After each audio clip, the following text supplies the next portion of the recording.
most common questions writers get is, where do you get your ideas from? Well, I had the idea of Plato the Platypus plumber, even though he wasn't called Plato, for a long time.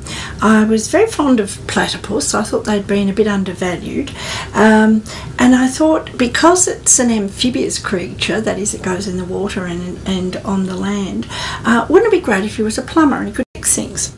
So the illustrator John Petropolous was willing to take on the task of my character of the platypus plumber, who had a toolkit. Now, this was the really challenging bit for the illustrator. And when you're a writer, you collaborate with other people like illustrators or filmmakers or co-writers.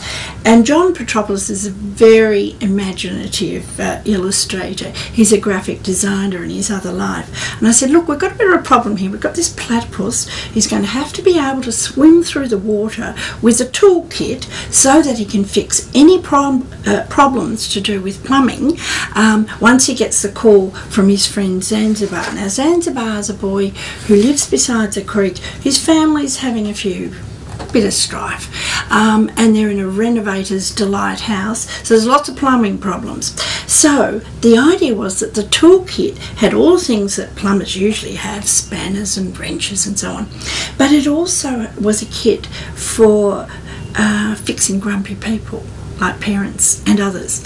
And so it needed smile spray, it needed a joke book, it needed all the quirky sort of stuff.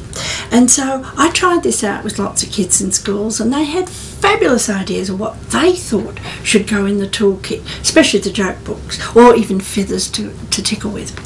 But the challenge for the illustrator was to design a toolkit that the platypus could actually wear underwater. And he's got a mobile phone, it's going to have to go underwater. How do you do this? So I think John Petropolous did a fantastic job. He did lots of sketches, whether it would be a backpack or whether it would be a side bag or whatever, what would be believable. So if you'd like to have a look in the book yourselves later on, I think he did that really, really well. So he drew lots of sketches of the platypus to get it right, and the design of the renovator's delight house, but it also is the affectionate relationship between Zanzibar, the boy, and his so-called imaginary friend, but he's really there, and he's a plumber with a toolkit. And this has been a very popular story because there's not many stories for plumbers, and plumbers' families love this one. But it's also an indication of how an illustrator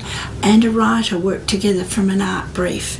And we had a great deal of fun putting, especially the toolkit, but also Plato the Platypus plumber part-time.